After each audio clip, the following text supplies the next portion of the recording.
estar a gusto con uno mismo. El gran filósofo estoico Séneca hablaba mucho de esto, de estar en paz con uno mismo. Cuando nos miramos, ¿verdad? A veces vemos en nosotros cosas que no nos gustan. Nos gustaría ser de otra manera, no tener los defectos que tenemos, no cometer las torpezas que cometemos. Y es como si no quisiéramos aceptarnos en nuestra totalidad. Nos gustaría cortarnos en piececitas y solo quedarnos con esas piececitas que nos gustan. No hay manera de estar en paz con uno mismo si no abrazamos también nuestra sombra, si no abrazamos también nuestra pena, lo que hemos ocultado porque no nos da orgullo, no nos deleita mirarlo, no estamos a gusto contemplándolo.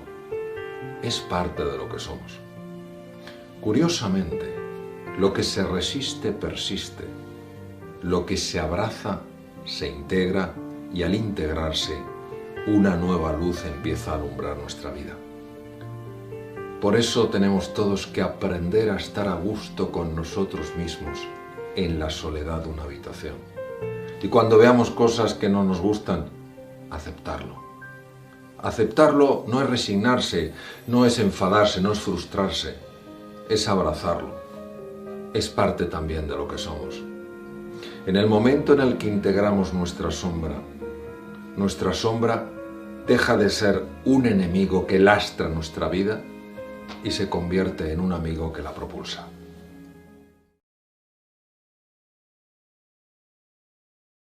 El enorme placer de estar acompañado por el médico, cirujano y conferenciante Mario Alonso Puig, que es también autor de varios libros como Madera de líder, Reinventarse, tu segunda oportunidad y Ahora yo, la respuesta está en tus manos.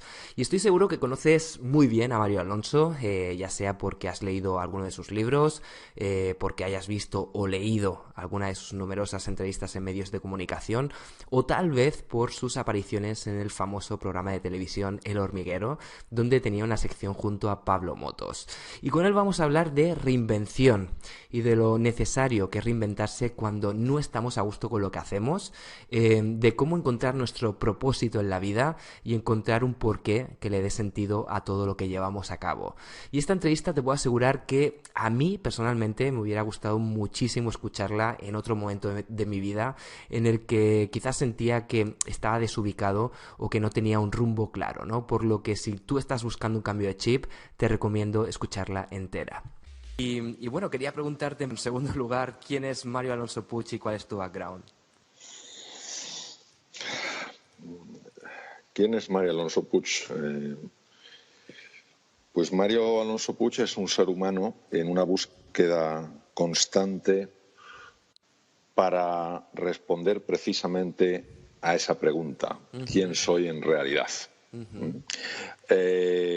Mi background es la medicina y mi background son las neurociencias. Soy especialista en cirugía general y digestivo. Estuve 26 años en el campo de la cirugía, en el campo de la clínica, y estuve 2 años también en un instituto de ciencias neurológicas estudiando aspectos del cerebro humano. Siempre me interesó enormemente el conocimiento de la persona, me interesó mucho como médico, me interesó mucho como ser humano, saber qué podíamos hacer para conocernos mejor, para comprendernos más y para superarnos. Esta búsqueda que se ha extendido a lo largo de muchos años me llevó desde luego al campo de la medicina, donde aprendí muchísimas cosas súper bonitas sobre lo que es la dimensión humana. Aprendí no solamente aspectos del funcionamiento del cuerpo que son en sí apasionantes, aprendí a ver grandeza del ser humano o grandeza en el ser humano cuando tiene que hacer frente a situaciones muy complejas de su vida, como pueden ser enfermedades muy serias. Aprendí también muchas cosas de cómo opera el cerebro en situaciones de complejidad, en situaciones de estrés. Luego dediqué también bastante tiempo a campos relacionados con la psicología y con la filosofía, ver qué nos podía enseñar la psicología y qué nos podía enseñar la filosofía para vivir con más alegría, con más serenidad, con más confianza.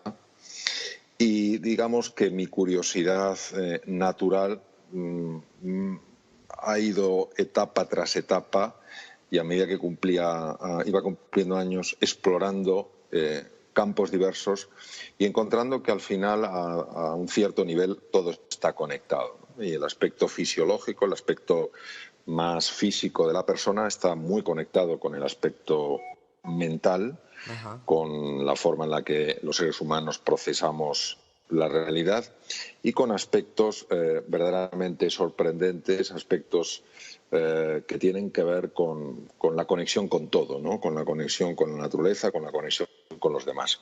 Por eso, cuando me hacías la pregunta de quién soy, me es muy difícil responder, porque no soy solo mi nombre, no soy solo mis años, no soy solo mi forma de pensar, no Ajá. soy solo mi background, sino que soy mucho más. Vamos, y cuando digo yo, me refiero a todo ser humano. Es decir, que a veces consideramos que lo que tenemos, lo que hemos alcanzado, o nuestra forma de pensar y actuar describe la totalidad de lo que somos. Y conforme voy avanzando en este proceso, me voy dando cuenta de que la grandeza que todo ser humano encierra es verdaderamente sorprendente. Ujú. Mario, he leído tu trayectoria en tu página web, la trayectoria completa, y tengo que decirte que, de forma muy sincera, que me quedé sumamente sorprendido, ya que aunque sabía que eres un auténtico fuera de serie, no era consciente de hasta qué punto, ¿de acuerdo? Sé que además actualmente has escrito varios libros como Madera de Líder, Reinventarse, tu segunda oportunidad y Ahora yo. Das conferencias sobre liderazgo, comunicación, creatividad y gestión del estrés, por lo que tú mismo has pasado por tu propia reinvención. ¿Qué hizo clic en ti para hacer ese cambio? Una llamada a experimentar un nivel de libertad muy profundo, un nivel en el cual tenía que abrirme a explorar dimensiones que entonces me parecían fuera de mi alcance, y una llamada a confiar realmente en la vida con mayúsculas, y en la vida como eso que nos soporta en los momentos de más dificultad y en los momentos de mayor desafío. Fue la contestación a una llamada que sí es cierto que llevaba pues muchos años formando parte de mi ser, pero en un momento determinado la oí con especial intensidad, y entonces fue cuando decidí dar el salto. Por este programa han pasado muchísimas personas que en su día tenían una profesión y que un día pues decidieron dejarlo todo por seguir su pasión, que quizás poco o nada tenía que ver con lo que hacían en ese momento, ¿no? Por lo que entiendo que reinventarse, si no estamos a gusto con lo que hacemos, es algo bueno y necesario. Pero, por otro lado, me encuentro a otras personas que no ven claro el hecho de poder reinventarse porque algo les dice que no están preparadas o que sería como llevar a cabo un intrusismo en otra profesión. ¿Tú qué opinas al respecto? Bueno, yo no he dejado mi pasión.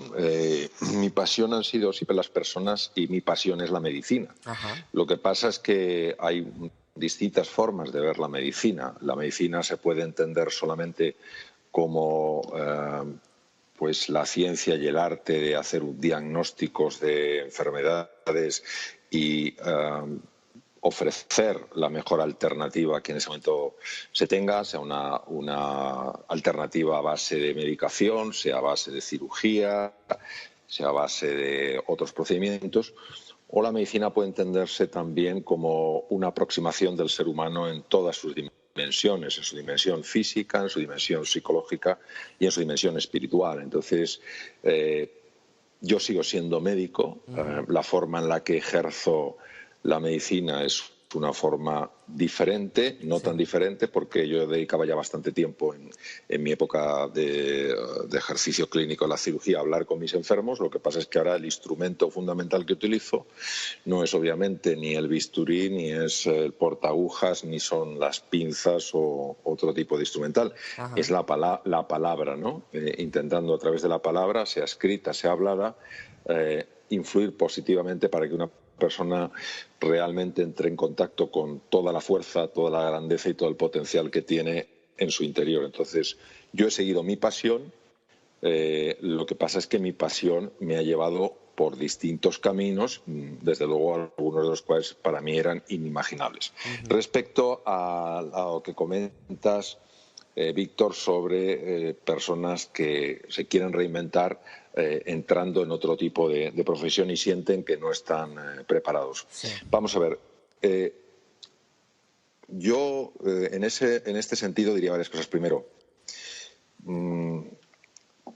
el estar preparado es muy importante. De hecho, aquellas personas que crean que por leer 2 libros Ya pueden dar el salto, ¿no? ya están preparados para ponerse a impartir formación o eso, a mí me parece un paso un poco arriesgado. Ahora, hay algo para lo que uno nunca se sentirá suficientemente preparado, que es para decir sí a esa sensación de vacío cuando decides dar el salto, dejar lo que para ti ha sido tu zona de confort, aquello que se te da bien, aquello por lo que se te reconoce, se te valora, aquello por lo que se te paga, y dar un salto a un campo lleno de incertidumbre, lleno de volatilidad, de complejidad y de ambigüedad. No conozco personas, y he tenido la fortuna tras 3 años de conocer personas realmente relevantes en su impacto a nivel mundial. No conozco personas que hayan sentido que su preparación era suficiente para superar su vértigo. Se han tenido que fiar de la vida. Desde luego han estado muy preparados, desde luego no ha sido nunca un salto insensato, pero cuando uno verdaderamente se reinventa, cuando uno quiere dar ese salto, ya digamos, cuántico, ese salto radical en su vida, Sí. tiene que entender que el vértigo lo va a tener y la preparación que tenga no va a ser suficiente para sentir que puede dar el salto sin tener esta sensación muchas veces tan incómoda de que te puedes caer y destrozar, ¿no? Por eso yo diría que claro que sí, la preparación es fundamental. Cuando una persona quiera dar un salto entre cosas, creo que tiene que prepararse. Hoy en día tenemos tecnología suficiente, podemos acceder a montones de lugares para tener una muy buena preparación. Los libros nos pueden dar una información cuando se sabe elegir extraordinaria. Nuestra propia experiencia, cuando aplicamos ciertas cosas, nos abre también nuevos caminos. Pero que entendamos que cuando hablamos de una reinvención hablamos de un cambio muy profundo en la vida de una persona. Y al menos en mi experiencia, la sensación de vértigo es una sensación por la que hay que pasar y, en el fondo, dar el salto, al menos así lo veo, está reflejando tu confianza en que cuando saltas o encontrarás algo en lo que apoyarte, o como dice la cita zen, se te darán alas para volar. Leí hace muy poquito una cita de Shakti Gawain, que la verdad es que me encantó, que decía algo así como que cada vez que no sigues tu guía interna, sientes una pérdida de energía, una pérdida de poder y un sentimiento de muerte espiritual.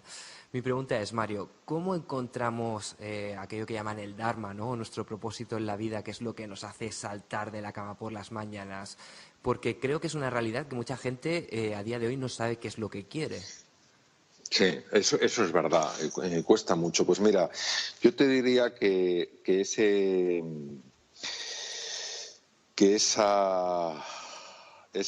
gift, ese don, da pistas. Es decir, al menos en lo que ha sido mi vida, no es algo que aparezca con trompetas, clarinetes y tambores y de repente digas, esto es lo mío. Mira, yo te voy a contar muy brevemente dónde verdaderamente entiendo que está mi don y cómo dio pistas. Mi don está en mi capacidad de comunicar. Entonces, yo jamás le di ninguna importancia a mi capacidad de comunicar.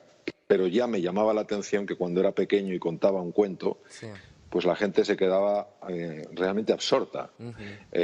Cuando yo a mis hijos, siendo pequeños, les contaba cuentos, no solo se quedan absortos, sino que querían grabarme y empezaron a grabarme los cuentos y yo no lo entendía porque me parecía que aquellos cuentos que me inventaba no eran interesantes para una grabación. Cuando yo hablaba con mis enfermos, antes de que entraran a quirófano o cuando hablaba con las familias, observaba que se producía producían ellos una sensación de calma realmente notable. Ajá. Pero para mí eso era normal, porque no me costaba, o sea, Claro. era algo totalmente natural, y si no lo hubiera hecho, me hubiera sentido raro. ¿Quién me iba a decir a mí, años después, que eso se convertiría pues en mi forma actual, digamos, por describirlo de una manera, mi forma actual de vida, que sería a través de la comunicación, Ujú.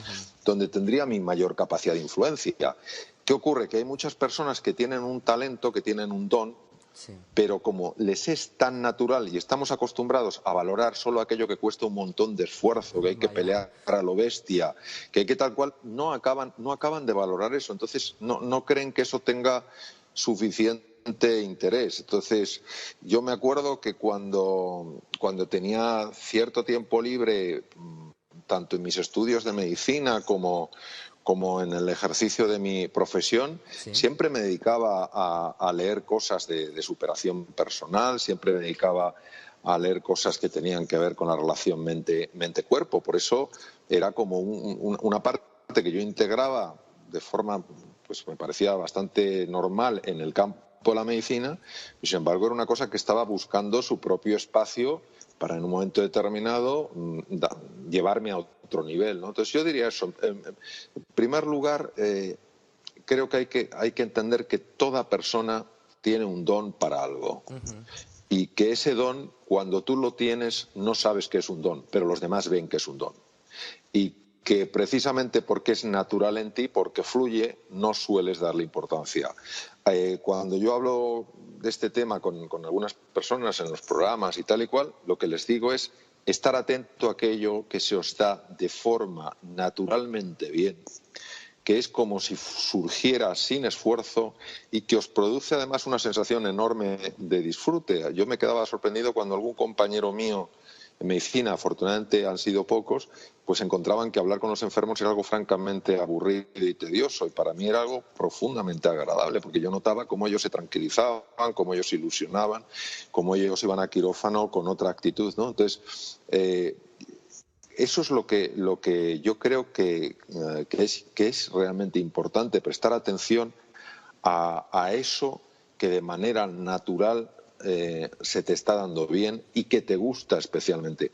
Y también hay que entender que ejercitar un don no ha de buscar el que los demás te aplaudan o el que los demás te valoren. Siempre es muy agradable que te aplaudan y te valoren. Ujú. Pero el tema del don, para mí la belleza del don es que te ayuda a desplegar tu potencial. Es a través de tu don, a través del ejercicio, en este caso en lo que a mí respecta, sobre todo de la comunicación, me ayuda a mejorar como persona, me ayuda a evolucionar, ¿no?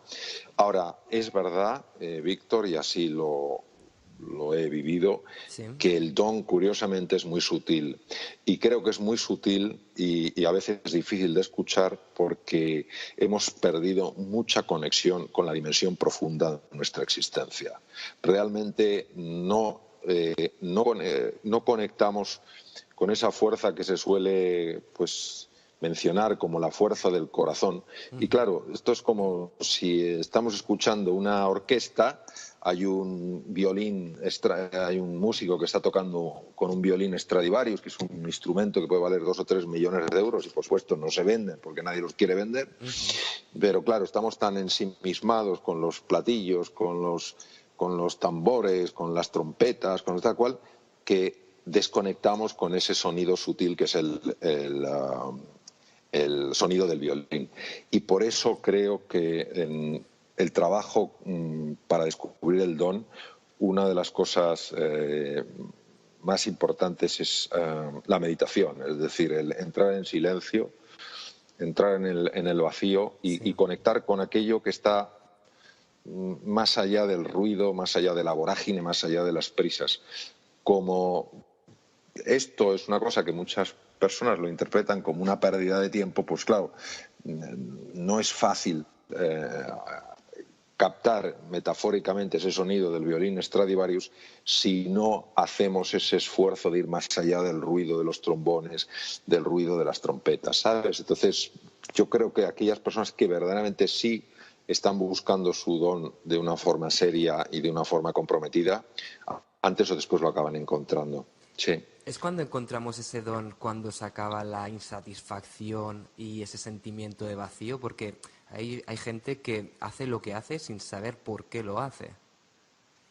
Bueno, hay un anhelo tremendamente profundo en el ser humano que solo se puede llenar, al menos desde mi perspectiva, cuando tú descubres quién eres en realidad. O sea, cuando una persona consigue ir más allá de sus títulos, de sus posesiones, de sus cargos, de sus conocimientos, incluso de su forma de pensar, incluso de su forma de ver la realidad, y penetra en esa dimensión profunda de la existencia y descubre qué es lo que le define por naturaleza, hasta que no ocurre eso, ese anhelo no puede dejar de existir.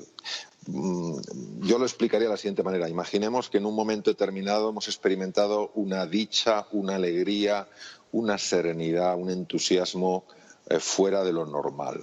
Y llega un momento en el que nos quedamos dormidos y dentro del sueño tenemos una vida, mientras estamos soñando, tenemos una vida llena de dificultades, llena de conflictos, llena de sufrimientos, llena de tropiezos. Ajá. Pero algo dentro de nuestro ser nos está diciendo que estamos dormidos y que esa lucha, ese sufrimiento, ese desgaste que estamos experimentando durante el sueño es porque estamos dormidos. Que en realidad, en el momento en que despertemos, nos daremos cuenta que hay dicha, que hay alegría y que hay entusiasmo. Ese anhelo tan sutil, ese anhelo tan fino, está presente en todo ser humano. ¿Qué ocurre? Que muchas veces uno lo quiere llenar o lo quiere colmar con el tener, y no se puede colmar con el tener, solo se colma con el ser quien realmente eres, no quien te crees que eres. Por eso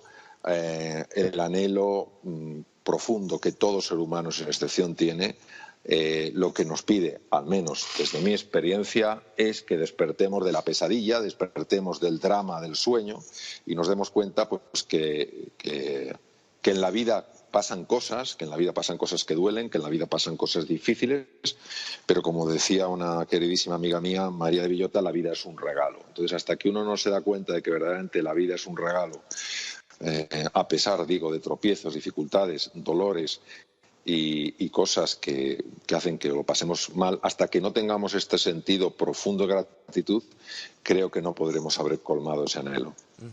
Has comentado en esta entrevista, Mario, la importancia de conectar con ese don, ¿no? De conocerse a uno mismo, de meditar.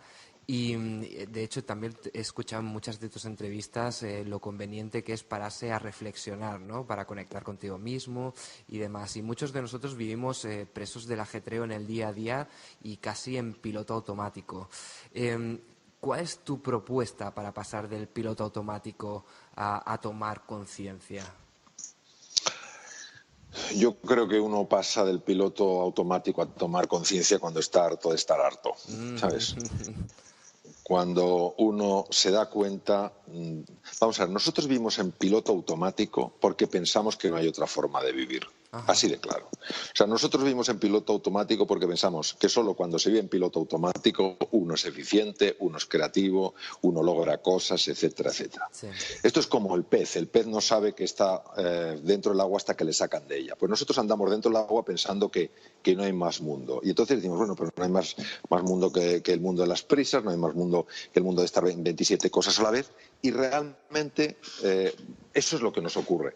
¿Qué pasa? Que cuando tú oyes algo, lees algo, ves algo que de alguna manera te hace descubrir, te hace caer en la cuenta de que sí hay otro mundo posible, entonces te planteas mirar en otra dirección. Ajá. Cuando comentaba antes Víctor, uno está harto de estar harto y dice, yo así no sigo.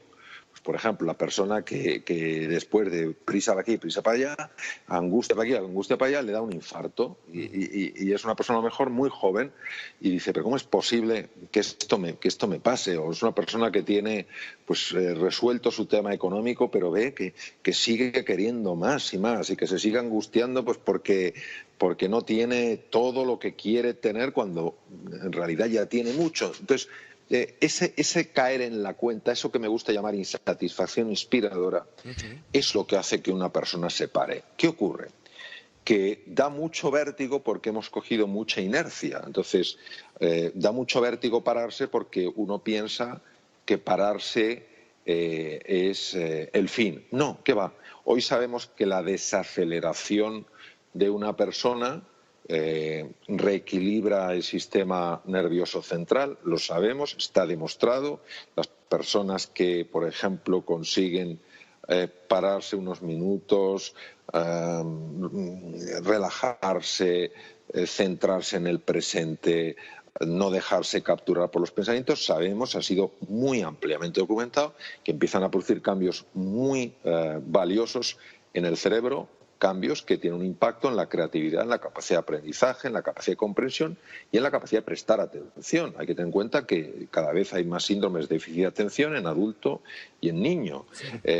Por otra parte, se sabe que aquellas personas que consiguen hacer ese alto, no es que no produzca su mente pensamientos, es que los pensamientos ya no les atrapan, no les llevan a donde quieren llevarles, son personas que biológicamente empiezan a rejuvenecer, que empiezan a mejorar el funcionamiento de su sistema de defensa, que sus tejidos funcionan mejor, que sus células llevan a cabo mejor sus funciones. Hoy se puede medir, hoy hay tecnología para ver lo que pasa en una persona en estos estados de mayor calma, de mayor serenidad y mayor tranquilidad.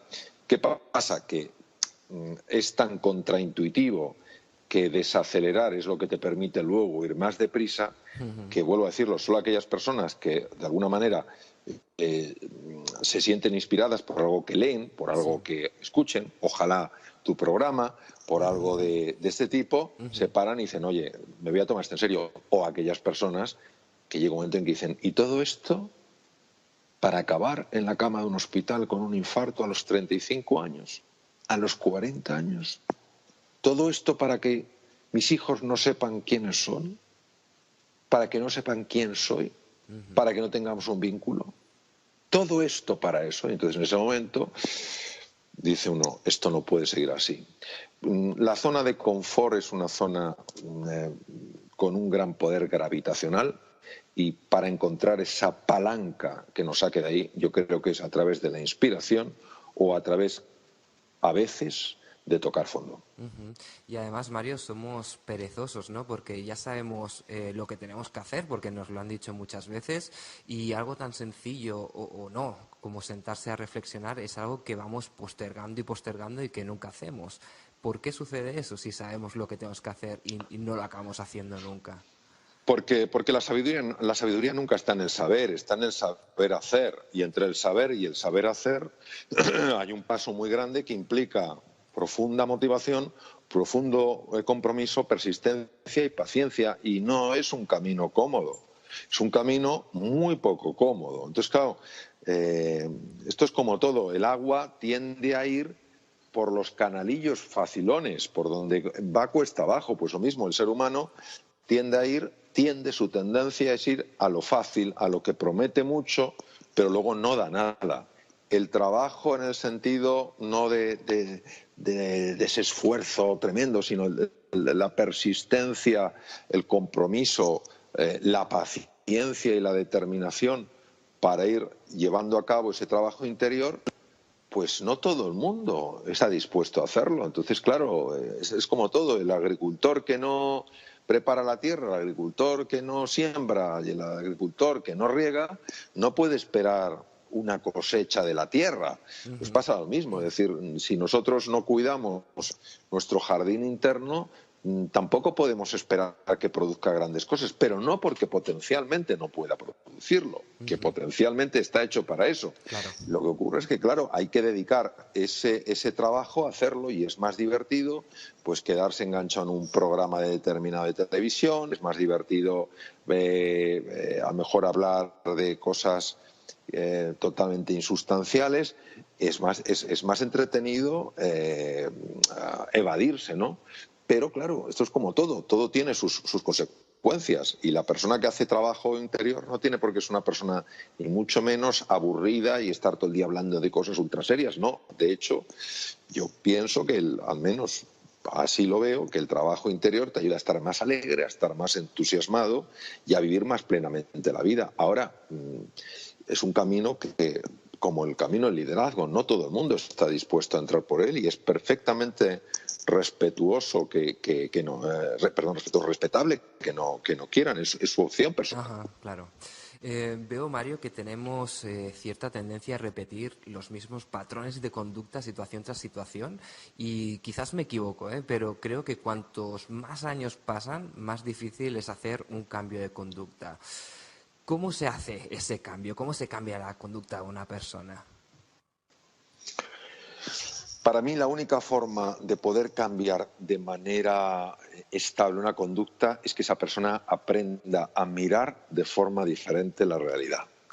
Y cuando tú aprendes a mirar la realidad, lo que hay, mirarte a ti mismo, mirar a los demás, mirar al mundo de una manera distinta, ves cosas diferentes. Ajá. Solo de un cambio en la conciencia, es decir, de un darte cuenta de cosas de las que no te estás dando cuenta, puede surgir una conducta acorde. Esa conducta de tengo que hacerlo porque esto es bueno, tengo que hacerlo porque esto es bueno, es un constante uso de la fuerza de voluntad. Eso para mí tiene un tiempo limitado. Uno no puede estar tirando la fuerza de voluntad toda su vida. Claro. Pero si tú de repente ves que algo que estás haciendo tiene unos efectos que antes no habías visto, de manera natural empezarás a corregir tu conducta. La clave es subir el nivel de conciencia. Para subir el nivel de conciencia hay que ver cosas que no estamos viendo. Y para ver cosas que no estamos viendo tenemos que mirar donde no estamos mirando. Es sorprendente las cosas que se pueden ver cuando se mira. Por ejemplo, una mujer va por la calle y de repente le sorprende ver la cantidad de mujeres embarazadas que hay. Y es sencillamente porque ella se acaba de enterar de que está embarazada. Entonces, ¿por qué está viendo ahora mujeres embarazadas? Porque ahora está mirando. ¿Y por qué mira? Porque ahora es relevante para ella. Porque ahora ella sabe que está embarazada. Entonces, esto es importantísimo. El entrenamiento de la mirada, que es exactamente igual que el entrenamiento de la atención, es la clave para subir el nivel de conciencia. ¿Qué ocurre? Que si yo, por ejemplo, si quiero cambiar una conducta y me estoy mirando constantemente desde el juicio, esto es bueno, esto es malo, esto es bueno, esto es malo, me premio por lo bueno, me castigo por lo malo a través de mi propia crítica, pues no voy a poder ver dimensiones mías. Si yo, en lugar de mirarme desde el juicio, me miro desde la curiosidad, qué curioso esto que he hecho, ¿y de dónde vendrá esto? Realmente empiezas a ver cosas que antes no veías. Este es el punto. No hemos entrenado la mirada. Y como no hemos entrenado la mirada, vemos lo mismo que hemos visto siempre y actuamos de acuerdo a lo que vemos. Y claro, hacerlo todo en base a la disciplina, un cambio de conducta, tiene para mí sus días contados. Mario, me da la sensación de que el ser humano de por sí es un ser que tiende a lo negativo, ¿no? Porque es mucho más fácil dejarse llevar por emociones negativas o incluso por pensamientos negativos y limitantes que por pensamientos positivos. ¿Se puede hacer un reset o se puede cambiar el chip o es algo que va con nosotros? Bueno, vamos a ver. Es verdad que a nivel cerebral, a nivel de lo que es el funcionamiento de nuestro sistema nervioso, pesa más el peligro que la oportunidad. Y es perfectamente comprensible y tiene todo el sentido del mundo. Es decir, era más importante ver marcas del leopardo antes de que el leopardo lo tuviéramos delante de las narices que descubrir dónde estaban las moras más jugosas de la selva. Entonces, este hardware cerebral es verdad que está muy polarizado hacia lo que es detectar la amenaza por encima de detectar la oportunidad. Sobre todo en algunas personas que ya al nacer, y se han hecho registros muy bonitos, muy interesantes en este sentido, al nacer muestran que esta tendencia a enfocarse sobre todo en el riesgo es mayor de lo que habitualmente es. Entonces, hay distintas tipologías que muestran que esta tendencia natural a fijarse más en el peligro y en la amenaza, en algunas personas está en un nivel más alto de lo normal. Es decir, son personas que es muy raro que cometan un error porque estarán constantemente calculando todos los riesgos, pero también es muy difícil que consigan algo que valga la pena, porque no se arriesgarán nada. Personas que en un mundo tan cambiante como el actual tienen niveles de ansiedad verdaderamente notables. Dicho esto, aquí entra en juego la mente. La mente es un instrumento de la conciencia, que es decir, la mente es algo de excepcional poder que nadie ha sido capaz de definir porque se escapa a toda descripción, pero sí tenemos intuiciones, sí tenemos sensaciones, sí tenemos algunos elementos que por lo menos a nivel de boceto nos permiten comprender lo que es la mente. Entonces, la mente es un instrumento que nos permite que permita a la conciencia, al darse cuenta, interactuar con el entorno. La mente humana está al servicio de la conciencia. Gracias, cuando una persona verdaderamente está equilibrada, cuando una persona realmente está ilusionada, el tipo de pensamientos que produce son pensamientos que ayudan mucho a que esa ilusión, ese estar equilibrado, pueda traducirse, por ejemplo, en la fabricación de cosas, en la realización de proyectos, en la elaboración de estrategias, pues que ayuden, por ejemplo, a crear abundancia y prosperidad para muchas personas. Pero algo nos pasó en algún momento de nuestra evolución, de nuestra historia, y la mente se contaminó con un pensamiento que cada vez voy teniendo, entre comillas, más claro que es la raíz de todos los problemas que tenemos los seres humanos. El pensamiento con el que se contaminó es una idea de separación, que estábamos separados de los demás, que estábamos solos y perdidos, que estábamos aislados. Es decir, es un pensamiento que hace que cuando ves a una persona no solo la veas distinta, sino que la veas distante. Esto ha llevado en gran medida, es lo que se llama la mente dualista o la mente condicionada, ha llevado en gran medida a que el ser humano se posicione siempre en la idea de que vive en un universo hostil. Y al tener esa idea de que hay hostilidad, inevitablemente está constantemente posicionándose, atacando, contraatacando y defendiéndose. Claro, la mente, como puede llevar a cabo en el mundo físico aquello que nosotros creemos, pues claro, si uno se siente en peligro, pues se armará bien. Si uno cree que el otro es un contrincante, el mejor contraataque es un buen ataque. Y todas estas cosas. Y creo que gran parte de la violencia que lamentablemente se experimenta en el mundo es fruto de esta mente dualista, que es una mente de prisas, es una mente constantemente de hacer, constantemente de competir, constantemente de buscar el estatus, de buscar las posesiones, de buscar el dominio, etcétera, etcétera, ¿no? ¿Qué pasa? Que para mí la forma de cambiar esto es ir más allá de esta idea, es decir, ver que las otras personas que pueden ser distintas no pueden ser definidas solo por su forma de pensar.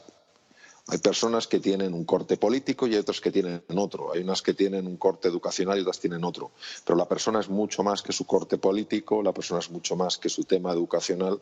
Entonces, cuando uno mira a esa persona, entendiendo que esa persona, aunque piense distinto que tú, aunque tenga un background radicalmente diferente, venga de una cultura distinta, sea de un partido que no te gusta, etcétera, etcétera, cuando tú ves que esa persona en su interior también tiene ilusiones como las tienes tú, tiene necesidades, tiene preocupaciones, tiene angustias y que al igual que tú quiere ser feliz, mucha de la animadversión, mucho del rechazo se va mitigando. Y entonces te das cuenta de que al final el resto tiene muy poca importancia, porque cuando dos personas conectan a nivel personal, qué difícil es que puedan entrar en conflicto. Es muy conocido algo que ocurrió en la Primera Guerra Mundial, que duró del 1914 a 1918, que es la famosa guerra de las trincheras y el gas mostaza, donde se hizo una parada en medio de la guerra para celebrar,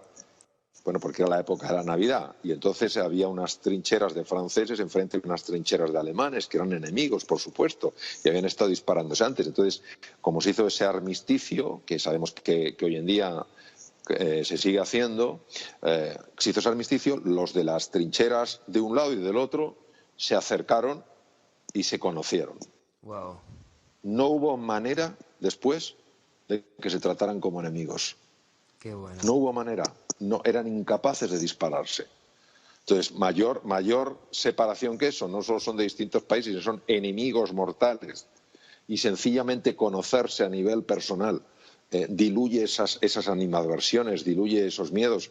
Y creo que es importante, sobre todo en el mundo actual, donde pues vemos también tantos gestos de violencia, no solo física, sino verbal, etcétera, etcétera, que entendamos que hay algo en la profundidad del ser humano que nos une a todos. Entonces, claro, si tuviéramos más asentado este sentimiento de unidad, de manera natural, muchas de las animadversiones, muchos de los conflictos destructivos, de forma automática se desvanecerían.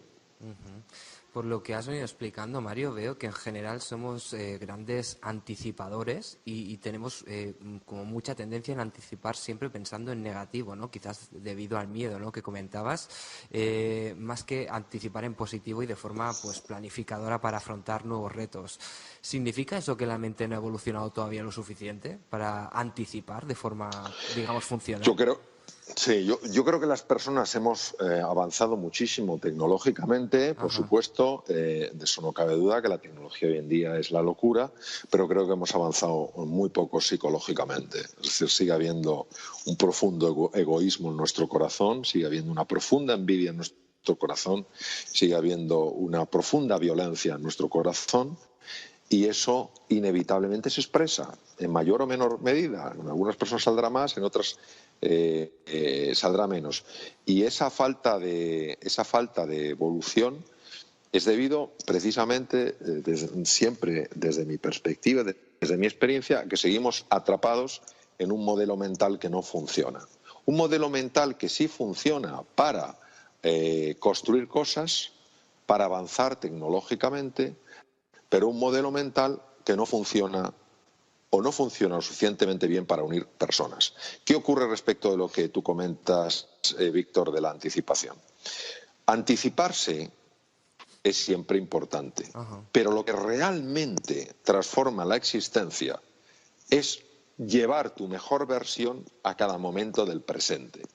Porque si tú en cada cosa que estás haciendo estás poniendo lo mejor que hay en ti, de forma natural estás construyendo un futuro prometedor desde un presente donde estás verdaderamente comprometido. Está bien, obviamente, tener pues, unas previsiones de cara al futuro, pero lo que hay que tener mucho cuidado es en vivir en el futuro, cuando en realidad el único tiempo que existe es el presente, el que pueden tocar nuestros 5 sentidos. ¿Qué pasa con la mente que estoy llamando la mente condicionada, la mente dualista? El problema de la mente dualista es que utiliza la proyección al futuro, que es natural en la mente, porque hay áreas cerebrales, la corteza prefrontal, que lo que permite es mirar al futuro. Lo que utiliza la mente dualista, esta mente que está enferma, realmente enferma, lo que hace es proyecta al futuro, pero lo que proyecta es la preocupación, es la ansiedad, es la angustia de lo que puede pasar. Qué pocas personas realmente cuando están proyectando el futuro están sencillamente anticipando posibilidades. La mayor parte de las personas que proyectan el futuro es para preocuparse porque su hijo se fue hace 3 días y no ha llamado, porque estamos en un tema de cambio y no sé lo que va a pasar con el puesto de trabajo, etcétera. Cosas que nos parecen completamente normales porque estamos, repito, dentro del agua y no sabemos que hay un mundo fuera del agua. Pero lo mismo hace con el pasado, es decir, cuando la mente dualista nos lleva al pasado, ¿a qué nos lleva? nos lleva la mayor parte de las veces a lamentarnos por cosas que teníamos que haber hecho y no hicimos, por decisiones que teníamos que haber tomado y no tomamos, etcétera. Que pocas veces es para llevarnos a un sitio agradable. Y cuando nos lleva a un sitio agradable, muchas veces no nos lleva sencillamente para que podamos reconocer algo que funciona en nuestras vidas. Es para alejarnos del presente y se convierte en una evasión, ¿sabes? Entonces, yo creo que ahí está uno de los grandes retos para cada uno de nosotros. El saber, por supuesto, entender que hay un futuro, entender que hay un futuro y bueno, que hay que hacer unas previsiones, pero sobre todo entender que el futuro no es algo que uno se encuentra, sino que es algo que uno crea desde el presente.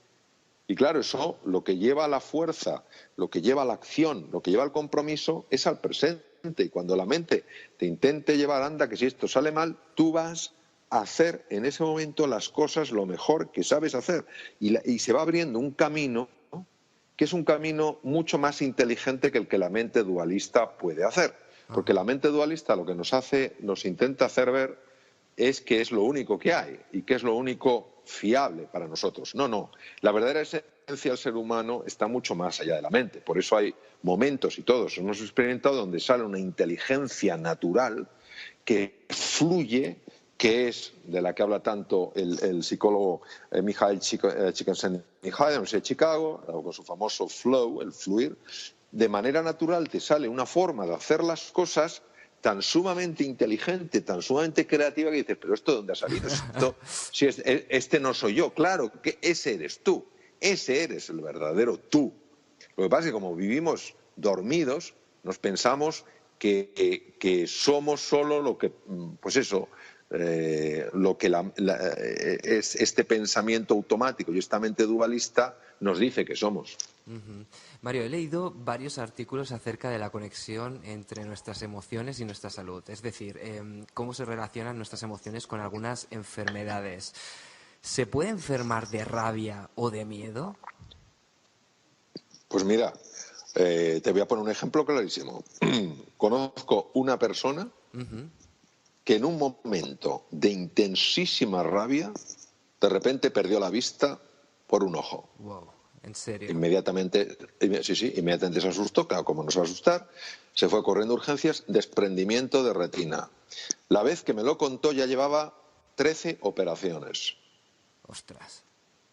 ¿Sabes? Es decir, naturalmente que sí, naturalmente que sí. El miedo extremo, claro que puede matar. La rabia extrema puede producirte una subida tan masiva de la tensión arterial que te reviente un vaso cerebral, un vaso de la retina, un vaso del corazón. Naturalmente que sí. Es decir, esto de que el cuerpo y la mente van cada uno a su bola es que no tiene ningún sentido. Es decir, son dos realidades que no se pueden separar. Sí se pueden distinguir para podernos entender, pero no se pueden separar. La persona que está constantemente resentida o constantemente asustada o constantemente llena de rabia está permanentemente liberando cortisol en la sangre, permanentemente. El cortisol, que es el cortisol, que es una hormona muy favorable cuando sigue los ritmos naturales de su liberación, liberado en cantidades tan grandes y de forma tan irregular y tan constante, se va comiendo el hueso, se va comiendo el músculo, el hueso pues produce obviamente una osteoporosis, se va comiendo la matriz ósea, con lo cual es más fácil de una fractura, produce la sarcopenia, la pobreza muscular, porque se va comiendo músculo, va atacando, sobrecarga el corazón, sobrecarga las arterias, aumenta los niveles del famoso LDL, el colesterol que se suele llamar, o que se suele comentar como el colesterol malo, etcétera, etcétera. Es decir, es que es así. Es que es así. O sea, no estamos hablando de que el problema sean momentos de miedo, momentos de tristeza, momentos de rabia, aunque hemos visto que en el caso que te he puesto de desprendimiento de retina fue un momento de rabia intensa. Es que estamos hablando de que hay personas que viven en ese estado de rabia permanente, en ese estado de resentimiento permanente, en ese estado de miedo permanente. Y eso inevitablemente repercute en el cuerpo, pero porque porque son la misma cosa. Los estados mentales y los estados emocionales son las dos caras de la misma moneda. Mueves una, se mueve la otra, ¿sabes? Entonces, hoy, con la investigación que hay en algunos de los centros más importantes del mundo, a mí sigue chocándome que esto todavía sea algo que sorprenda a tantas personas, incluso que llegue a sorprender a muchos médicos. Médicos, por cierto, muy bien formados, pero que todavía están atrapados en el paradigma de que solo existe aquello que se puede medir según las formas tradicionales de medida. Bueno, ya hay formas no tradicionales, muy novedosas de medida, que muestran que efectivamente los estados emocionales no bien gestionados son responsables de entre el 60 y el 80% de las consultas a médicos generales en todo el mundo occidentalizado. Entonces, claro, estamos hablando de algo tremendamente potente y por eso lo que es la gestión emocional es una de las cosas que en este mundo tan analfabeto emocionalmente, sencillamente porque las emociones han sido objeto privado de cada uno, donde no se le ha dado especial relevancia, pues ahora resulta que tienen el papel más importante. Has hablado antes del estrés, has comentado un poquito por encima, y me doy cuenta que hemos normalizado el estrés en nuestras vidas porque quien más, quien menos, a día de hoy vive sometido al estrés diario, ¿no? Y parece que hay personas que incluso han desarrollado como una tolerancia más alta, ¿no?, al mismo. Y estoy seguro que muchos de nosotros aún todavía no somos plenamente conscientes de lo perjudicial que es para nuestro organismo hasta que nos pasa factura. ¿Cómo podemos estar alerta del estrés y qué hay que hacer para reducirlo? Bueno, en primer lugar, yo diría que nuestra sociedad dice que el estrés es malo, pero aplaude el estrés. La persona que dice que está sumamente, o sea, que no tiene tiempo para nada, es percibida como el gran triunfador. Es el gran triunfador. Alguien tan importante que no tiene tiempo para nada. Todos tenemos el tiempo muy ajustado, está claro. Pero dentro de tener el tiempo ajustado hay una parte que tiene que formar parte de esa inversión de tiempo, que es estar constantemente reequilibrando cada vez que te desequilibras. Entonces, lo primero que es que eso, el que va corriendo de un lado, este debe ser muy importante, tiene mucha prisa, el que dice, ¿qué tal? No, pues yo bien, estoy tranquilo, este debe ir fatal las cosas, porque si tiene tiempo libre, entonces lo primero que debemos decir es que vivimos en una sociedad que al ser tan absolutamente neurótica, estar tan neurotizada, sigue aplaudiendo los efectos del estrés. A pesar de que, para que os hagamos una idea, en Europa hace años, las cifras siguen aumentando, eran 20.000 millones de euros al año, que es quemar 100 euros por segundo durante 6,4 años. En los Estados Unidos las cifras recientes son de 300.000 millones de dólares. Dios. 300.000 millones de dólares. ¿En qué? Bajas laborales, reducción de la eficiencia, conflictos, ansiolíticos, antidepresivos, etcétera. Pero nuestra sociedad sigue pensando que el ir deprisa corriendo de un lado a otro es un signo de que eres una persona importante y que te van bien las cosas. Entonces, ¿qué podemos hacer? Darnos cuenta de que esto es absurdo, de que para poder funcionar bien en la vida hay que estar equilibrado. Que si una persona no está equilibrada, todo lo que haga, tomar decisiones, resolver problemas, ir a visitar a un cliente, tener una charla con su hijo, con su mujer, con su marido, con su amigo, con su novia, con quien sea, va a estar impregnado de esta tensión. Sabemos perfectamente que cuando una persona está sometida a niveles muy elevados del estrés negativo, que se llama distrés, el cerebro experimenta cambios muy profundos y entre estos cambios podemos destacar la muerte de neuronas del aprendizaje y la memoria. Es decir, hay que volver a la sensatez. Si es que cuando una persona está equilibrada es mucho más eficiente. Es como el leñador que afila su hacha. Cortará más árboles que aquel que no afila su hacha. Y el que no afila su hacha se preguntará por qué le tocan los árboles más duros del bosque. No es que te toquen los árboles más duros del bosque. Es que como no tienes el hacha afilada, cada vez vas a tener que levantarte más temprano y acostarte más tarde porque no tomas ese espacio de tiempo necesario para afilar tu hacha. Entonces, creo que, y además hay muchas empresas, esto ya se está empezando a tomárselo muy en serio. Periodos donde las personas pueden parar, pueden estar a solas para reequilibrarse, porque estamos todos constantemente desequilibrándonos. Entonces, ¿qué es lo que podemos hacer? Primero, caer en la cuenta de que esto no es una cosa que ya la haré, es que si uno no empieza a incorporarlo en su vida, tiene consecuencias, Claro, que no es nos ningún pasa factura. castigo, claro, que no es ningún castigo divino, es que tiene consecuencias. Claro. El organismo necesita, hay grupos que han hecho montones de estudios, montones de investigación con atletas de primer nivel, Jimmy Connors, Arantxa Sánchez Vicario, personas muy, muy expertas en este campo, grupos formados por psicólogos, psiconeuroendocrinoinmunólogos, etcétera, montones de profesionales, se han dado cuenta que realmente con la tensión a la que está sometido la persona de hoy, hacen falta momentos de reequilibrarse a lo largo del día. Y si no, se va acumulando algo que se llama carga alostática, que es algún tipo de residuo tóxico, radicales libres, lo que sea, no lo sabemos muy bien, y que claro, en un momento determinado eso se expresa en forma de enfermedad, en forma de la decisión muy torpemente tomada con enormes consecuencias. Por eso, precisamente, hay que pararse para poder luego ir más deprisa. Y mientras uno no caiga en la cuenta de esto, pues es igual, o sea, es uno el que se lo tiene que decir a sí mismo y decir, tiene que haber otra forma de vivir donde no reduzco mi eficiencia, no reduzco mi creatividad, sino muy al contrario, las aumento, precisamente por el hecho de que cuando me siento desequilibrado me reequilibro. ¿Cuándo estoy desequilibrado? Estoy desequilibrado cuando me doy cuenta que estoy agotado, cuando veo que estoy irritable, cuando veo que no me puedo concentrar, cuando veo que las cosas no las puedo recordar.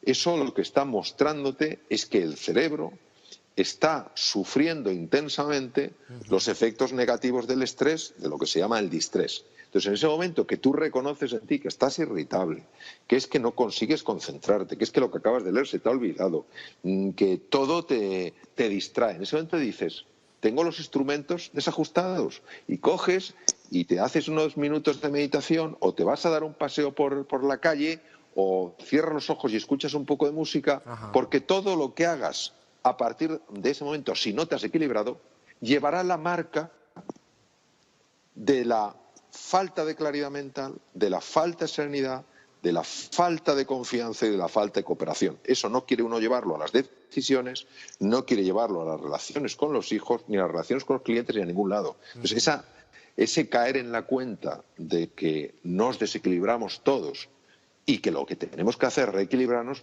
me parece que es normal para una sociedad que quiera estar sana física y mentalmente.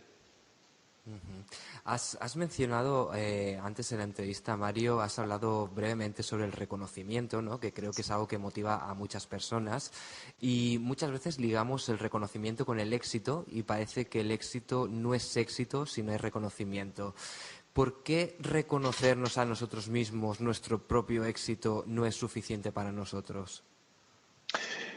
Bueno, yo creo primero que tenemos que redefinir lo que es el éxito. El éxito es algo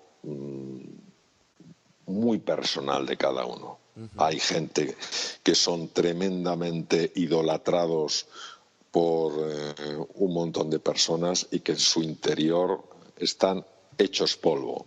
No tiene sentido lo que hacen, aguantan el tipo como pueden, sonríen forzando todos los músculos del cuerpo, los demás creen que son gente de éxito, ellos no se sienten así. Por tanto, yo sería tremendamente respetuoso con lo que cada uno defina como éxito. Pero no es la sociedad la que tiene que definir qué es el éxito.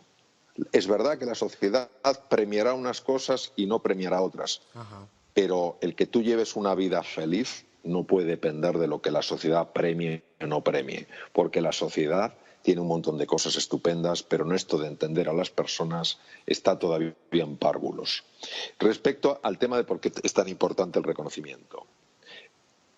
Es tan importante el reconocimiento porque al no conocer de verdad nuestra naturaleza, que es una naturaleza llena de grandeza, basamos nuestra autoestima en un punto de referencia que son los demás. Entonces los demás se convierten en espejos a través de los cuales nos miramos. Si yo tengo claramente la experiencia de que como ser humano valgo la pena, de que hay grandeza en mi interior, las opiniones de los demás me pueden importar, pero no me van a trastornar. ni en lo bueno ni en lo malo, es decir, ni las buscaré insaciablemente para que constantemente me estén diciendo lo bueno que soy, ni me destrozará cuando me digan es que no vales para nada, no llegarás a nada. Sencillamente serán comentarios de los cuales sacaré alguna información que obviamente me puede ser útil, pero no se convertirán en la única referencia. Ahora, si yo, que desconozco profundamente mi valor como persona y que puedo incluso tener dudas de mi valor como persona, tal vez porque de pequeño alguien, más fruto de su ignorancia que de su maldad, me dijo no llegarás nunca a nada, y eso lo tengo dentro, estaré constantemente buscando referencias que me digan que sí valgo. ¿Dónde encuentro las referencias si no las busco dentro? Las buscaré fuera. Claro. Entonces, claro, esta avidez de reconocimiento es tan intensa en el ser humano precisamente por eso, porque se convierte en una referencia. Dicho esto, obviamente creo que es importante y es justo reconocer a las personas cada vez que hagan algo que verdaderamente añada valor, digamos, a la vida de alguien. Ahora, lo que creo que es contraproducente es esta dependencia excesiva del reconocimiento. Uh-huh. Para finalizar, Mario, hay una pregunta que le hago a todos los invitados que pasan por el podcast, que está justamente relacionada con este tema, que es ¿qué es para ti el éxito?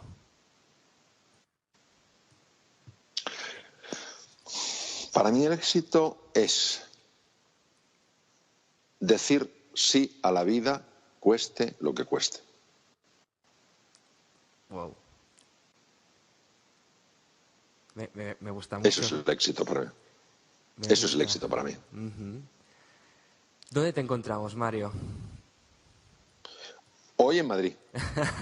¿Y en redes sociales, blogs, webs y demás? Fundamentalmente funciona por Twitter. Uh-huh. Vale. @Mario, la M mayúscula, Alonso, la A mayúscula, Puig, la P mayúscula.